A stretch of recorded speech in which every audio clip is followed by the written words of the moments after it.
Today we're talking about the families who basically raised us. Before streaming, before social media, before everyone had their own screens. We all watched the same shows, and these families became part of our lives. So grab a drink, grab a snack, and let's go all the way back. Hi guys, and welcome back to another episode of Gen X Unfiltered, the podcast. What's up, everybody? Hey. Steve, Eric, how are you today? Doing awesome, thank you. Doing fine. It's beautiful weather outside. Yeah, the shorts. I got a t-shirt and shorts on. I love it. I'm in a hoodie, but it's kind cold. of cold down here. I'm kind of regretting the shorts and t-shirt now, but outside is great. Oh, Eric, when you laugh, my whole microphone moves. Oh, great. Like we said in the intro, today we were talking about the TV families that probably essentially in some part raised us. In some ways, yeah, I think they're the ideal families in some cases. Yeah. Yeah, I mean, depending on how you look at it or your perspective, but, you know, we're going to go through the list and then discuss afterwards. All right, that sounds good. Yes, I know there's lots of sitcoms we've grown up. I'm trying to think what families we're going to talk about. So the first on the list is the Huxtables, the Cosby Show. The Huxtables weren't just popular, they were groundbreaking. Cliff and Claire showed a successful, loving, educated family that still felt fun and relatable. For Gen X, they represented what a family could be, supportive, funny, and full of personality. They made family life look warm, aspirational, and full of possibility. Yeah. Oh, yeah. I loved the Cosby Show. It's hard now because obviously everything that's come out since then with Bill Cosby. That aside, just the show itself. The show itself, I loved the Cosby Show. It was good. It was funny. It wasn't like cheesy, like family Full House type thing. Yeah. It was obviously, exaggerated, but it felt more real. It was wholesome, but not to the extreme that Full House was. Yeah. But I also think it was really important because it showed, especially in the 80s, it showed people like, because the time it showed a successful black family, a doctor, a lawyer, a successful black family, a successful mother who had a career. Yeah. Which, for the time was very different, right? Yeah. I mean, it was normally on TV for like black families. It was great for that to be portrayed because, I mean, well, even in that day and age, like mothers were still not now. Obviously, speaking generalized, but like most families, both parents work. Yeah. Which sucks. That's just the way it is. But yeah. Back then, it was still not necessarily that way. You still had one sort of family worker with the other one sort of staying home. And two career parents wasn't the norm back then. Yeah, and not only that, like again, I'm not putting down any other jobs, but like a very powerful job, a lawyer. She was a lawyer. Yeah. She was a very affluent family. Yeah. Oh, yeah. Because they were in New York City, right? Yeah. Brooklyn, I think maybe. Yeah. Yeah, they had a little brownstone in Brooklyn. I think that the reason why I probably liked the show growing up, I mean, I haven't watched it in tons and tons of years, but I think Cliff and Claire, we could probably take some of their parenting. Again, it's TV, it's exaggerated, but take some of their parenting stuff and relate it to our own parents, but also they just still had fun. Like they were strict. Like, I mean, don't mess with Claire. Oh my God. Yeah. Claire had serious mom face when she did. wanted to. Oh yeah. But they all listened to Claire. Oh yeah. Yeah. And that was the thing too. It was relatable that way because they were. I mean, she was a highfalutin lawyer. He was a doctor. Yeah. But they still felt like down to earth and normal. It wasn't like they were, Yeah. They were relatable. Exactly. It wasn't like watching some wealthy family live extravagantly the high life. Like they seem to have regular family issues. You got the three kids with their, the siblings and stuff like that. And I think the show is smart to focus more on the family dynamic and not so much on like their careers of Claire. It was sort Cliff. of not that it was irrelevant, but him being a doctor, her being a lawyer didn't really tie into the there was no day-to-day episode of the show. There was no lot of storylines I can remember where it was focused on like the lawyer career or the doctor career. No, I mean, but think about this too, right? So they had 5 kids. Yeah, I always forgot they had the oldest one. So. Yeah, and so out of the 5 kids, though, they covered an array of what it probably realistically is in any family with more than one kid, right? So Sandra was sort of the overachiever. Her name, overachiever. She got married. She had kids, all that stuff. Then you had Denise, who was a little bit of a wild child. She beat to her own drum. Lisa Bonet, But the parents still supported her. She was kind of sort of the fly by the seat of her pants. And there was Vanessa, Alexa, who was smart, but she got into her own little teenage drama. Everybody remember the drinking game? She got No, drunk. that's right. They were doing like the clapping game. But then they Yeah. had Theo. I forgot Theo. I missed him. Poor Theo. Theo was, the typical boy in an all-girl family. He had dyslexia, so he had a learning disability that they talked about. And then you had Rudy, who was the typical younger child but we saw her grow up, and it could relate to people who were younger that dealt with the whole, my older siblings get to do everything, yada, yada, yada. And later on, we had Olivia. Well, yeah, but I'm just talking about the core family. Yeah, that's right. They jumped the shark. That was the jump but the shark fine. moment. But I'm just saying that extra kid is like, oh. I'm just saying they accurately portrayed a whole bunch of array of kids. Like, not all the kids were perfect that followed their parents' footsteps. Not all the kids were like crazy and got bad marks.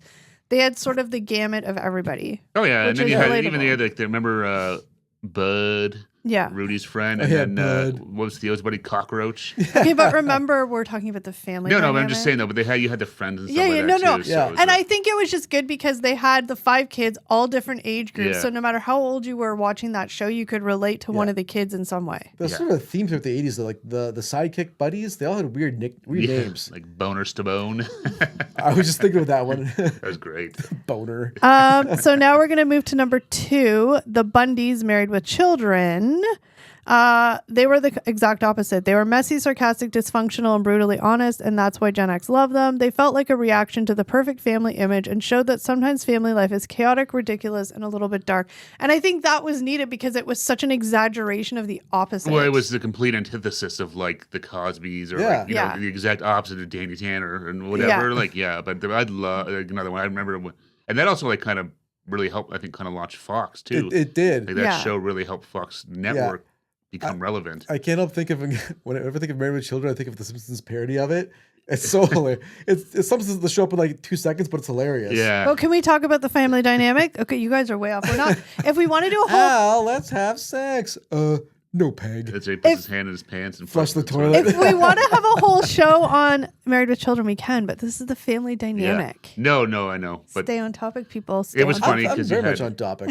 I'm feeling very on topic-y today. It was just funny because you had like the sort of the quote unquote like airhead daughter, Christina Applegate. But at the end of the day, they all loved each other, right? Well, that was the thing. They You had could their backs. tell they were like her and Bud were always funny. The siblings picking on each other because he was like the dorky younger brother. Yeah, she was the slutty sister. She was the Yeah, they were very much like they messed with each other, but you couldn't mess with the family. Yeah, Well, I'm pretty sure there was a few episodes like that where that happened. They would either punch somebody out or something or other. And I like the exaggeration. Again, this show was all exaggeration, but I like the exaggeration of Peggy being the housewife, eating bonbons and watching soap operas. Well, even she had a big hairdo, like she was kind of and even Al Bundy, he was still stuck in he was stuck in high school. Yeah, 4 touchdowns to 1 game from Polk High. I still remember it. But he's and I know people. I think we all know people like that. That I do. They high school was their they peaked in high school, and they still live in those years. Almost like Uncle Rico and Napoleon Dynamite. I could throw this ball over the mountain with Napoleon. If we had gone to a state, things would be different. So different, and there's somebody like that. But they were a great, just the mom and dad and the siblings, and then even the dog too. Remember they had the furry dog. Even Peg and Al, he always ragged on her and called her useless, and she always ragged on him for whatever. But at the end of the day, they clearly loved each other. Right? No, totally. And it was just funny too, that show now you watch, he was supposed to be kind of unsuccessful and because he was a shoe salesman. Yeah, but it's look, he had a regular job, he had this nice house and stuff like that. So a lot of people use that as a reference now, talking about housing now versus housing back then, and jobs and careers. But I mean, their lifestyle, aside from the exaggerations, their lifestyle and their house and all that stuff, that's what most people's are. A lot of and that's doing these. We've done a couple of these different episodes talking about different sitcom families and stuff like that. And it's even as a kid, I related to more.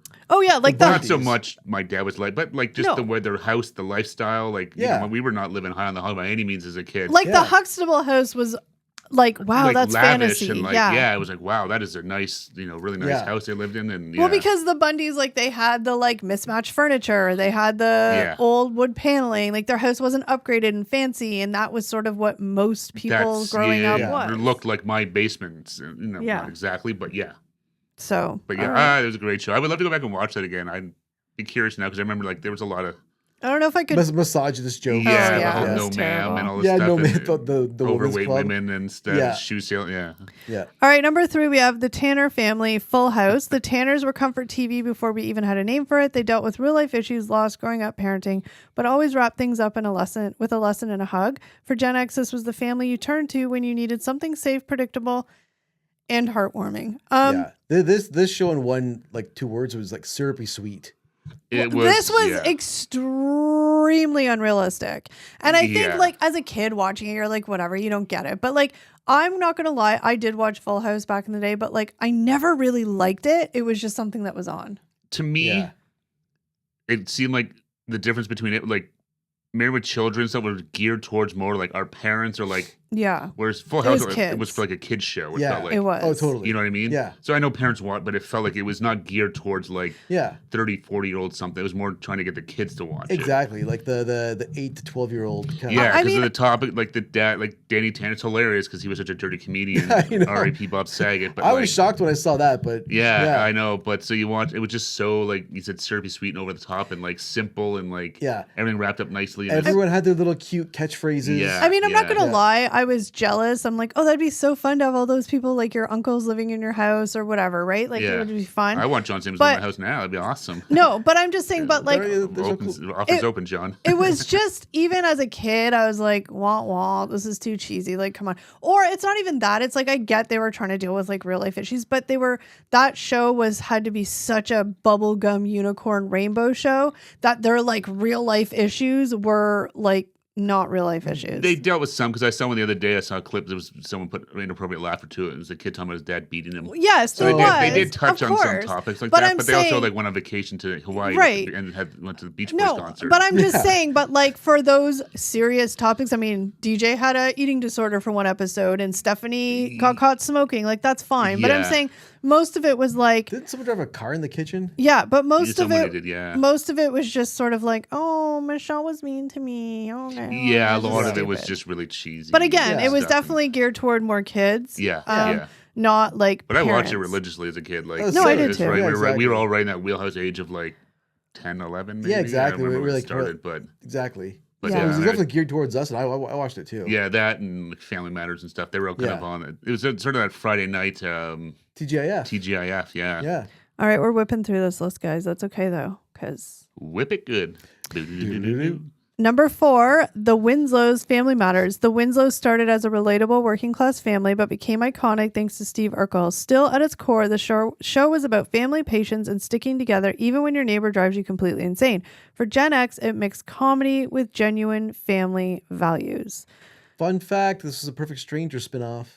That's right, yeah. It feels like basically it basically make the Tanner family black. But it wasn't. It's kind of the same. I didn't vibe of the find show. You got it the neighbors and stuff. It's kind right, of the same but I thing. didn't find it to be as like sickly sweet. No, and, like, it wasn't as over the top. They like, did. Oh shucks. They did deal with issues that were very much more serious. Like I think at one point Eddie, got beat up because he was black, and like they definitely in a gang or something, wasn't it? Yeah, they definitely dealt with harder issues. I mean, Harriet, I wouldn't mess with her either. She was one tough son of a The premises were pretty like similar in a lot of ways between the two shows. Yeah. The real difference is like Family Matters had a character that took off. Like Steve Urkel, right? That's true. Yeah, so, Kimmy Gibbler was supposed to be. Yeah, the Phyllis didn't have that. No. No, I mean they had a lot of ensemble characters. And as soon as Steve Urkel took off, like the show became very Steve Urkel centric. It did, and I'm not gonna lie, like the Steve Urkel element was fine, but like I was kind of like, no, I like that's too much. I like the family shows, like,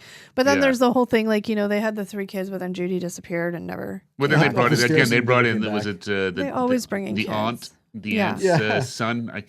They always bring in kids when the show. Michael Jackson in the opening. But I don't know his name. No, but I mean, it was another middle class. Like again, they weren't the Huxtables; they were middle class. He was a police officer. And Harriet did work, but I think it was like an office-y type job. I don't think. She worked in the mailroom at the office. Yeah, where cousin Larry worked. Right, but I'm just saying it wasn't. I couldn't remember the connection there. Yeah, I'm just saying it wasn't like this big affluent thing. No, it was just sort they of were just middle class, right? Was that in Chicago? Yeah. Obviously it was because that's where Perfect Strangers is from. Yeah. Yep. But yeah, that was good. I liked Family Matters, but yeah, there's all that TGIF stuff. Yeah, exactly. Sort of geared towards like, I watched all those shows. Things, yeah. Number 5 is The Simpsons. The Simpsons flipped the idea of the perfect family completely. They were flawed, sarcastic, and often ridiculous, but still deeply connected. For Gen X, this was the first time a family looked like real life in a different way. Messy, imperfect, but still loving underneath it all. Oh, yeah.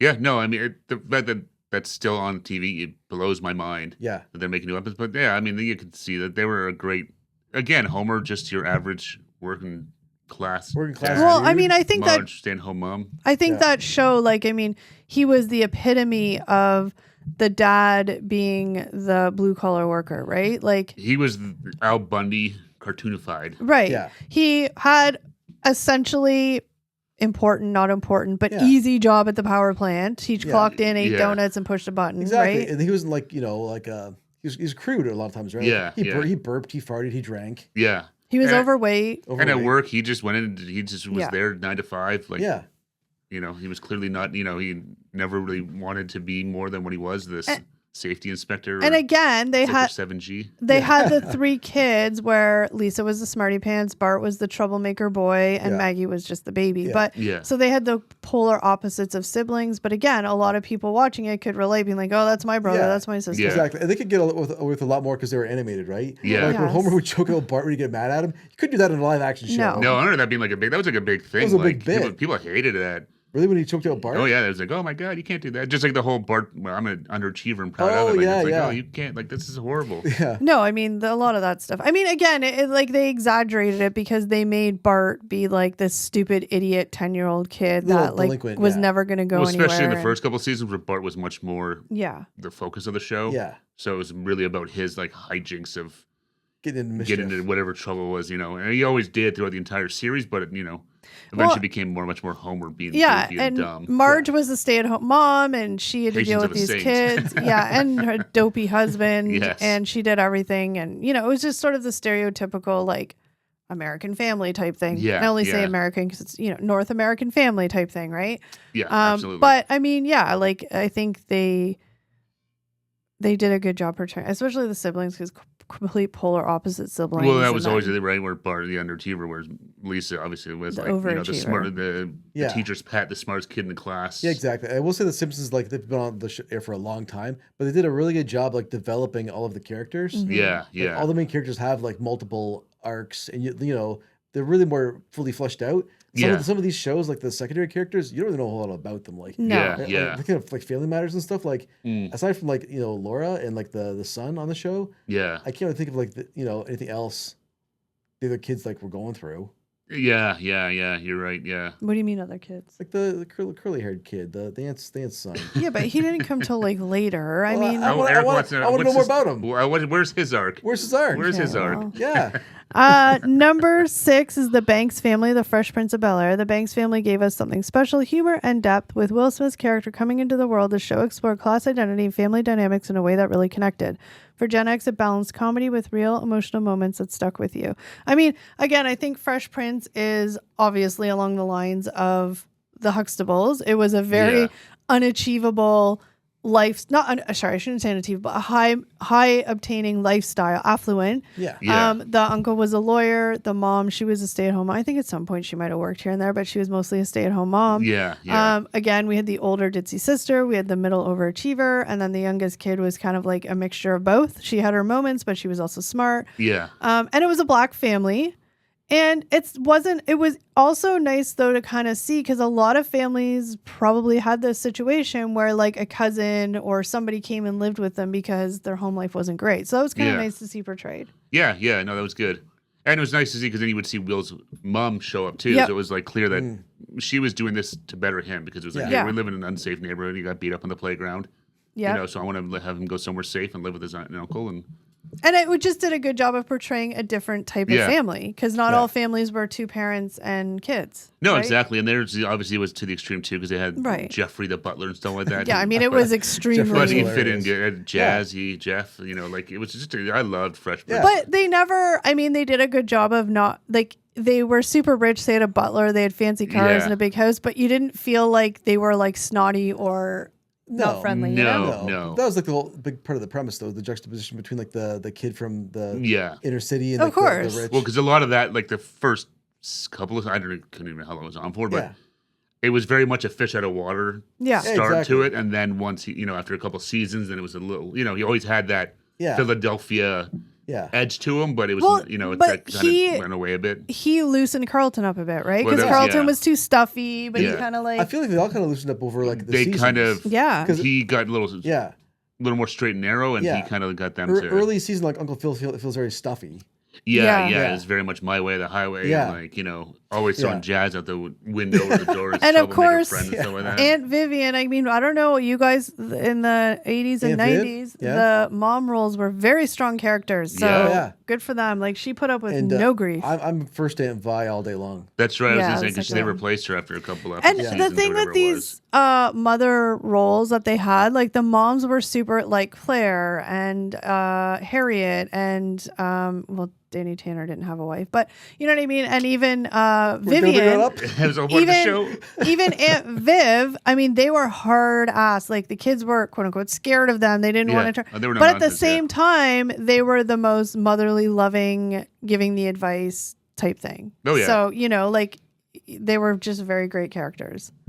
Oh, yeah. They were really good characters. Yeah, it was a great show. Yeah, I loved Fresh Prince. I remember because it was over the summer having to go to soccer practice. But I had to get home. To watch Fresh Prince. It was on at like 8 o'clock. Ready? And ride my bike home as fast as I could. Ready? Yeah. Well, this is a story all about how my life got turned upside down. Like it take a minute, just sit right there. Tell you how I became the king of a town called Bel-Air. Oh, God. I'm going blank. Yeah. Oh, no, I had it. I could sing it in my sleep. Oh, man. West Philadelphia, born and raised on the playground is where I start most of my days. Max and relaxing all cool, shooting some b-ball outside the school. When a couple of guys, they were up to no good, started making trouble in the neighborhood. I got one little fight, my mom got scared, said you're moving with your auntie and Uncle Bel-Air. I whistled for the cabin when it came near. The lights were fresh and dice in the mirror. If anything, I could say this cabin was rare, but I thought, forget it. Yo, home to Bel-Air. I pulled up to a house about 7 or 8, and I looked to the cabbie, hey home, smell you later. Looked at my kingdom, I was finally there. To sit on my throne as the Prince of Bel-Air. Isn't that funny that, like, that was, like, the best theme song ever? Sorry. That was a good one, yeah. Is what it is. We had to I apologize, yes. So that's fine. Too painful. It was painful, but who cares? I just couldn't remember half the words, yeah. I just get the flow mixed up sometimes. I had to start from the beginning. I kind of jumped into the middle, like, I don't know where I am in the song. No, I was just like, wait, where does it go? I'm like, because he gets beat on the playground, but where's that? Yeah. All right, now we have number 7, the Seaver family growing pains. The Seavers felt like the typical family a lot of Gen X kids recognize. They dealt with everyday issues, school, dating, sibling rivalry, growing up. There was nothing flashy about them, and that's exactly why they were so relatable. I haven't watched Growing Pains in so long, but they did have a lot of tough issues on their show. Yeah, well, I mean, they talked about anorexia, I guess, because I forget her name. Tracy Gold, yeah. But then they had the like drunk driving car. I was going to say Matthew Perry. Yeah. Oh, yeah. Was his name Sandy on it? Yeah. He died. Yeah, he died on the show, yeah. And again, it was sort of the same thing. They had Mike Seaver, the older brother, who was kind of like crazy and not a great student, then Carol, the overachiever, then Ben, and then eventually Chrissy. And Luke showed up eventually. He was the cousin, Oh, yeah. But it was kind of, because there's lots of families in North America at that time that had not the typical family unit, so it was nice to portray it. Yeah, no, exactly. I'm just saying North America because that's where we are. But I'm just saying, like, I mean, this was a show where both parents had professional jobs. She was a news anchor. He was a psychiatrist. But he worked from home, which is like a dream back then. But that's the thing. Which was unheard of. Like, I remember that. I was like, wow, that's so crazy. It's like his office in his house. Default, he ended up being a lot of the times the stay-at-home parent doing it because he worked from home. Yeah. Which was interesting. Did she work the entire series, or for some of that she went back stopped, to work? She went back because she was pregnant for part of the show too. Yeah. But I loved Growing Pains. But how long was it on? I don't know how long that was on for. Like, I'm just trying to remember, like, because it was on to the early 90s, I think. Yeah. Yeah. I mean, and it was, again, like they did, it was, I would say it's a little bit, they were a little bit higher than middle class, but they weren't like Huxtables or Fresh Prince level, right? Like they had a big house. They weren't living like, they didn't have luxury cars. I used to be jealous of Mike's apartment over the garage. I was like, oh, that'd be so that's cool. right. I remember he had that cool bedroom. Yeah. They always had some of these shows that had cool bedrooms. I know. Yeah. Oh man, I wish I had that. Yes. But I always liked. I want to live above the garage, Mom. And I think Jason Seaver, because his job was a psychiatrist, I mean, he did a lot of the like heavy talks with the kids and sort of had the like, which was kind of nice because usually in those shows at that time, it was the mom that did that. Yeah. The mom's so the it was nice to show that dad, not that Maggie didn't, but he was just sort of around. I guess that was their twist on the family unit. It was really the dad doing a lot of the he was more. Because he was there, right? Well, yeah, exactly. And I guess being he's a psychiatrist, right? Yeah. But it was just interesting. Insight into like human nature and stuff like that. It was just interesting to see that because, like I said, I mean, I can only speak for myself, but I think you guys as well. But like, our dads were not that person. Like, in our home, not the person to be like, have the like emotional talks and all that kind of stuff. My right? dad was the hammer when we were being really bad. It's like, when your father gets home, Yeah, exactly. That was the situation in my house. Never heard that with Jason Seaver. No. I had to watch it again. I haven't seen an episode of Growing Pains in years. Like, I don't even know if it's still like reruns anywhere or syndication or that. I have no idea. All right. We are at number 8. We are at 8. We are at 8. We're making up numbers now. 6, 7, 8. The Connors, Roseanne. The Connors showed a side of family life that TV didn't always show. Financial struggles, real arguments, sarcasm and stress, but also loyalty and love. For many Gen Xers, this felt like the most honest representation of what family life actually looks like. 100%, hands down. I will always say Roseanne was the most quote unquote real sitcom for the time. Oh, absolutely. 100%. Like, really, watching that show, like, with parents, with jobs and job loss and all that stuff. Yes, absolutely. Yeah. It was the most realistic one for sure. Definitely. Like, they had a lot more economic issues they talked about on that show than the other ones we've mentioned so far. But even like down to the nitty gritty of like them talking about how they were, going to write a check to the electric company, even though they knew they didn't have money in the bank. And then they would just and then like there was a whole episode about them doing their taxes and how stressful that was. And there was episodes about Dan losing jobs and the teenage drinking and then the teenage boyfriend. She runs like so much. Topics that were never touched on in any of these other sitcoms. Well, and even just the fact like Dan was like in a bowling league and just like regular normal. She worked in a factory. Yeah, exactly. Stuff like they weren't. And Dan and Roseanne getting real fights with each other on TV and stuff like. About like real things that like I think all of us heard and probably you guys watching like heard parents argue about bills, exactly, kids, husbands, daughters, boyfriends, and. Yeah. And even this stuff too, like the Becky and Dan and Roseanne like button heads of the kids and stuff like that, like her running off with Mark and like there was lots of. For me, the biggest one that was the most like, wow, like they never talk about this stuff on TV shows is their financial situation. I mean, they never obviously said how much money they make or don't make, but clearly they didn't have enough. Yeah. And Roseanne was a stay-at-home mom, but she had to go help supplement money. So throughout the whole show, she worked at the factory. She sold magazines over the phone. She worked at a fast food restaurant.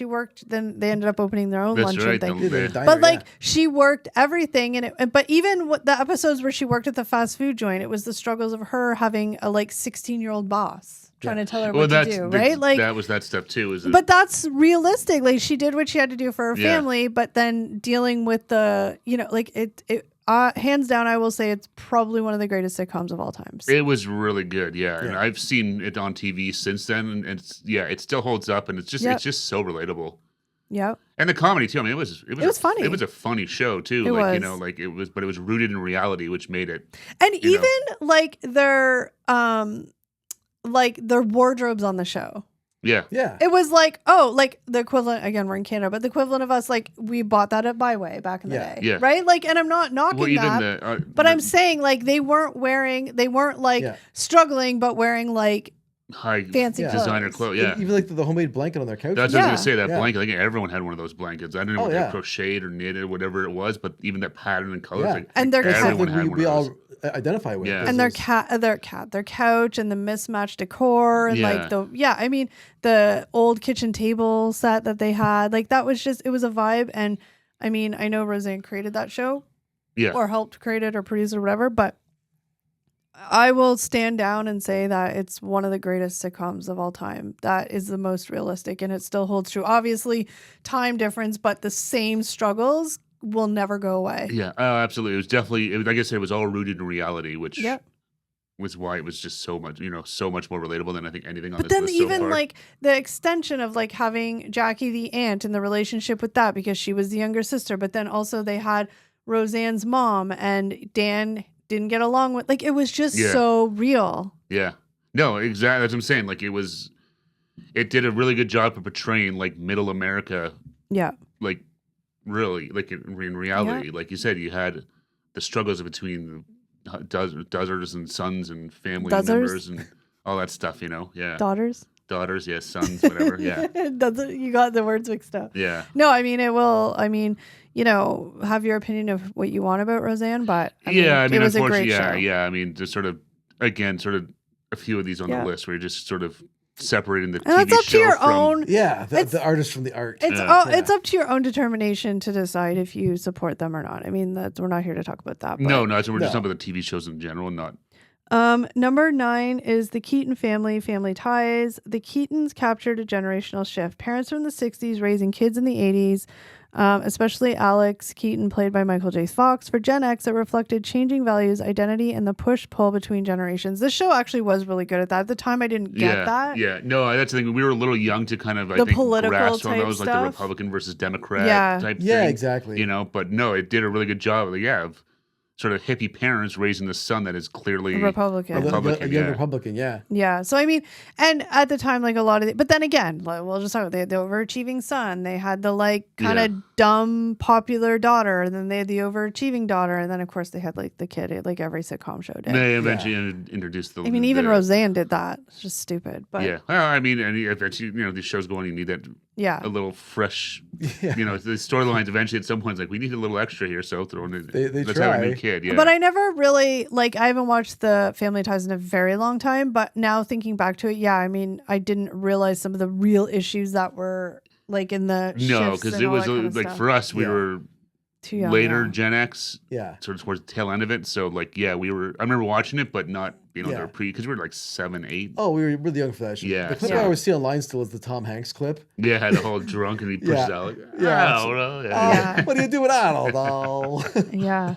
It's crazy, Tom Hanks, how long he's been around. Yeah. To go from that kind of stuff. From bosom buddies and guest starring roles to the Tom Hanks that we all know top and love. Hollywood, Yeah, it's quite the story, All right, we're already at number 10 on the list, but don't worry, guys. I have questions. Ooh, baby. All right. Can't wait for questions. What's number 10? Number 10 is The Matthews Family Boy Meets World. The Matthews family didn't just raise Corey, they raised us. This show followed kids growing up in real time, dealing with friendships, relationships, and life lessons. For Gen X, it felt like growing up alongside the characters. I think this show was good because it was sort of like very much like the adolescent. It was all about the adolescents in high school and friends and drama. It's weird. I always think of this as being more like a millennial show. It is, for sure. Yeah, I feel like we're a little old for this. We were older. I never really liked Boy Meets World. I'm not gonna lie. I haven't watched it either. Yeah, I watched it. I remember seeing it on TV and stuff, but I was never.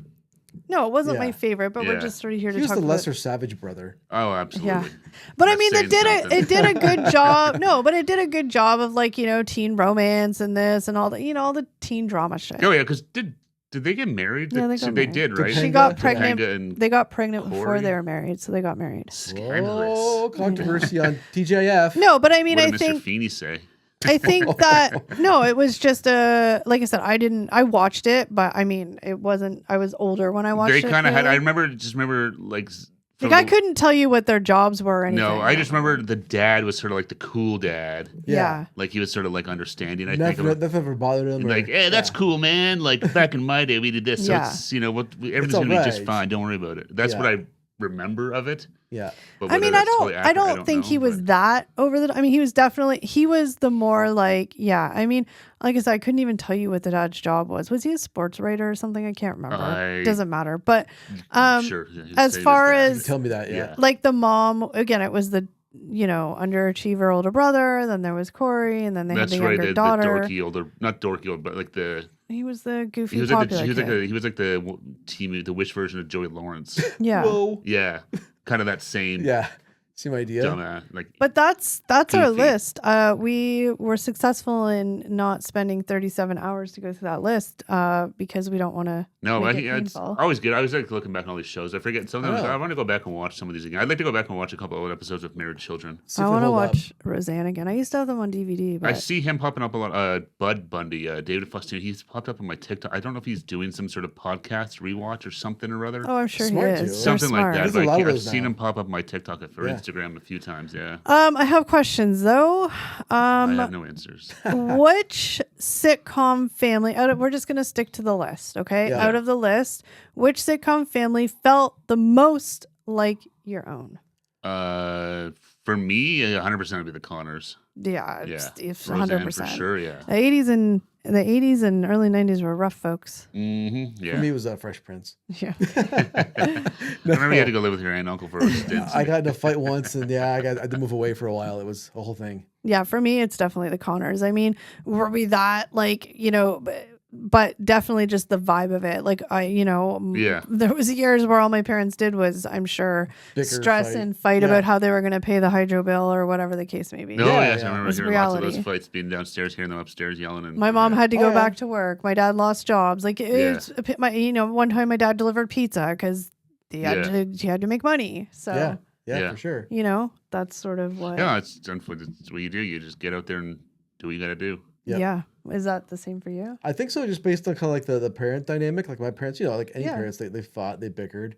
I remember them, they'd go into their room and close their door, and that's what they're getting into it with a fight. So Yeah. Yeah. that was, not too, And- so that I could see like in the same kind of way I could relate that to back to Roseanne. Well, because I think that was one of the only sitcoms that actually showed parents fighting. yeah, exactly. Right? That's the thing too. It actually showed a lot of the stuff where a lot of them just Like it wasn't Yeah. all mushy. That never and- happened. Yeah, Yeah. the arguments are a couple sentences. It's over. they're a little Yeah. more glossed over. Yeah. Yeah. Yeah. Which one from the list felt the most real? I think we're probably gonna have the same answer. Yeah. I mean, Yeah, I think it's so. hard to deny the realism of Roseanne and just Yeah. Yeah. stories and stuff like that. I think That's an iconic series. Yeah. Which one did you wish you could be a part of? Ooh, that's a That's much a tougher. good one. I'm gonna It say wasn't- Fresh it Prince. wasn't Roseanne, that's for sure. Yeah, I know. Not for the affluence of Fresh Prince, but I think Will seemed fun and Carlton was fun in his own way and Aunt Viv was hilarious. I don't know. Yeah. And then they had the pool house out Yeah. back. That seemed like pretty Yeah, fun. Like, yeah. And Uncle Phil was a big teddy bear at heart. yeah, exactly. I don't know. I just think it would have been fun. Yeah, I don't know. That's tough. But then I can't remember what else we talked about. The I don't know. Seavers and the Huxtables. The No. Huxtables would have been fun. I They think used to do they used to have fun stuff. Yeah, I was gonna say dances. maybe They used to maybe dance the on the Huxtables. staircase. but they were fair, but they Remember that? I always remember that episode with the whole rent. Yeah, that Moved was one of out the and best stuff like that, episodes. and yeah, the Tanner family pass. They were too mushy for me. they were a Yeah, little I too couldn't mushy. do They it did have there. their house is nice though. in San If I Francisco. heard you got it, dude, once a day, Yeah, yeah. I think that it would probably be Fresh Prince just because it would be fun. Not that's a even good the one, yeah. affluent part, great, but just the vibe of it. Jeffrey was hilarious. I'd be best friends Yeah, with Jeffrey. yeah. He was awesome. Yeah, Or what about The Simpsons? The Simpsons. Yeah, Yeah. I Live in mean, Springfield. I don't know. Like I said, I think maybe for me, it'd be maybe the Cosby Show. yeah. That has always seemed really cool. I'm Had gonna. the hoagie sandwiches and stuff They like Oh, that. the Yeah. hoagies, that always looked really good. I mean, know, Claire that was so scares me though, so I'm gonna stick with my choice, Fresh Prince. What about you? I'm going to say Fresh Prince. Yeah, I think Same. it just was more fun. I'll stick with the Cosby Show. All right, who would you have been friends with, Theo? Hopefully, me Um, and Cockroach. last good. question. I'll ask Steve this first because it's a good it helps sum it up to at the end, and then you can go. Do sitcom families today have the same impact? I'm gonna say no. I don't even know what sitcoms are on, to be honest, and I think that's why. I think everyone just it was different when there was only 4 networks. Everyone was sort of watching the same shows, so we all saw everything. Now it's sitcoms. Like I said, I couldn't even tell you what a sitcom is on TV right Well, now. do you- So I think it's just streaming services and everything's just so diluted now that it's just I think, though, also one of the biggest things, in my opinion, is the fact that, look, I'm going to say this, and I don't know how to say it eloquently, and I'm not trying to be offensive to anybody. It just is what it is. Oh, they got nervous. Here we go. No. But I'm going to say the 80s and 90s were a different time. Was there a lot of stuff that now we know is not appropriate to say and do? 100% we know that. We've learned, right? But that was part of what made those sitcoms so good, is they weren't afraid to push the envelope. Now I think sitcoms are just too snowflakey, cushy, rainbows and butterflies. And like, you know, it would be very hard pressed to find a sitcom that's going to be talking about abortion now. It's going to be talking about all that kind of stuff. Yeah, no, that's true. Yeah, and I guess I can't even think of a sitcom right now. I think that's the bigger thing. Is the sitcom, like, as a platform, just kind of died. Yeah, as a genre. Well, like, yes. the last one I can think of was Modern Family. Yeah. And that died right. Like. Actually, they did talk about serious. Well, kind of. Yeah.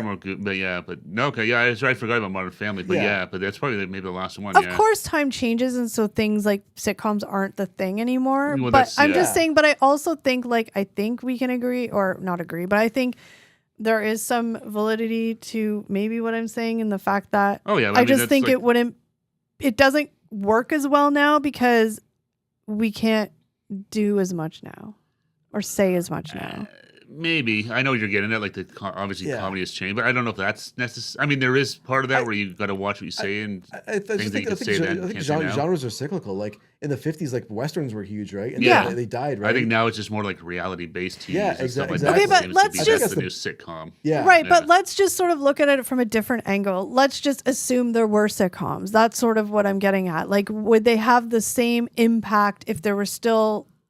the same amount of sitcoms on TV? No, and I think it's just the reason they were so impactful is because everyone was watching the same thing. So it was, everyone was watching it. Whereas now, they'd probably still be impactful to someone watching it. It's just trying to find them anywhere. It's going to be hard, I think. Yeah. All right, fair. Yeah, same. I just think, like, I think, like I said, genres are cyclical, and sitcoms kind of had their moment, and their moment's passed. Yeah. Yeah, no, I mean, I don't disagree at all. I'm just was letting you guys talk. Yeah, no, yeah. I think the sitcom, like I said, I can't even think of a sitcom that's out right now. I just don't think that even if sitcoms were still a thing, they would just be as impactful. I don't know. I mean, I think they're still on. You gotta of course they're on. Yeah, they're on. But I'm just saying, like, I just don't think, like, fundamentally, like, sitcoms that are made nowadays are as impactful as sitcoms that were made in the 80s and 90s for whatever reason. Whether it's the fact that there's too many of them now, whether it's the fact that they just don't talk about the harder issues now. I don't know, but I just don't think. I just don't think there's that many out there, to be honest. Yeah, I mean, we can go back and forth. Yeah, I'm just sort of broadening and saying all those factors, right? Like, we don't know what specific factor it is, but like... No, yeah, I think there's a whole bunch of things. But yeah, I think reality TV has kind of shifted the landscape of what people want to see on their screen. The answer to the question, at least for me, is no, I don't think they're as impactful today as they were back then. Yeah, no, absolutely not, no. Because for whatever reason that may be, but... Okay. No, yeah, absolutely, yes. They're definitely not as impactful. Yeah, same. I don't think they're impactful because they don't exist. I just needed to finish to the question. That's all. Okay, no, I thought I answered it. Sorry. Yeah. You did, but I was bookending it. Okay, because we talked a lot. Yeah. So I think sitcoms are dead. I think so too. We already answered the question. It's fine. Okay. Just kidding. Are you saying that the book's closed? No, clearly sitcoms are dead. I mean, I don't even know. I think reality TV isn't real. I think reality TV now is the sitcoms because they're not even real like they were back when the first Survivor came out. They're different now. They're produced reality. Like, no, reality TV is not real. Look at The Hills. It was all fake, but it was a reality show. Yeah. Push my pearls. So I'm just saying, like, the reality shows nowadays are the new sitcoms. Yeah, no, it's exactly because they're fake. Yeah, they're all scripted and plotted, and they're wrestling. They're a work. It's all kayfabe. It's all kayfabe. You guys just like saying that word, but it's true. No, I know. It's scary because it works for everything. I know. They're finding out now. It works everywhere. All right, guys. Like in politics. It's all kayfabe. All right, guys. Comment below. Let us know what your favorite sitcom TV family was, and if there's any that we didn't. I mean, I'm sure there's some that didn't make the list. That was just our short list, but we'd love to hear your thoughts on that.